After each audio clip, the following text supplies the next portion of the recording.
Hello ನಮಸ್ಕಾರ, ನೀವು ನೋಡ್ತಾ ಇದ್ದೀರಾ ಇಂಡಿಯಾ ಫಸ್ಟ್. ನಾನು ರಕ್ಷತ್ ಶೆಟ್ಟಿ. ಈಗ ಹೆಡ್ಲೈನ್ಸ್.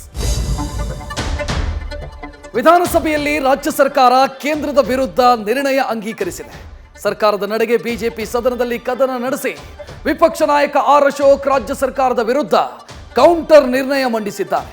ಇತ್ತ ವಿಧಾನ ಪರಿಷತ್ನಲ್ಲೂ ಗ್ಯಾರಂಟಿ ಗದ್ದಲವೆಬ್ಬಿಸಿದೆ.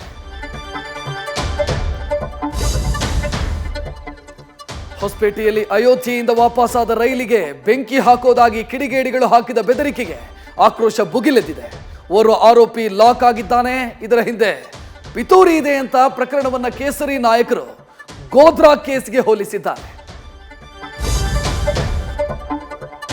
ನನಗೆ ನಿರಂತರವಾಗಿ ಒತ್ತಡ ಮತ್ತು ಪ್ರಾಣ ಬೆದರಿಕೆ ಬರ್ತಾ ಇತ್ತು ಅಂತ ಸಂಸದ ಸುಮಲತಾ ಸಂಚಲನ ಸೃಷ್ಟಿಸಿದ್ದಾರೆ.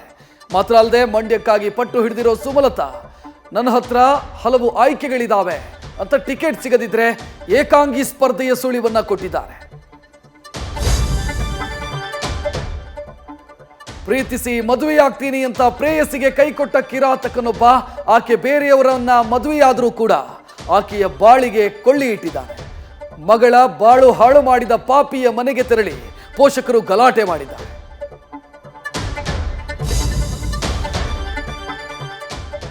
ತಗಡು ಹೇಳಿಕೆ ಚಾಲೆಂಜಿಂಗ್ ಸ್ಟಾರ್ಗೆ ಚಾಲೆಂಜ್ ಆಗಿ ಪರಿಣಮಿಸಿದೆ.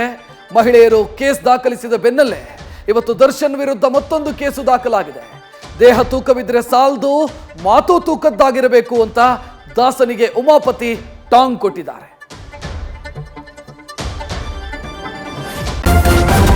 ನ್ಯೂಸ್ ಫಸ್ಟ್, ನಿರ್ಭೀತಿಯಿಂದ ನಿಮ್ಮ ಪರವಾಗಿ.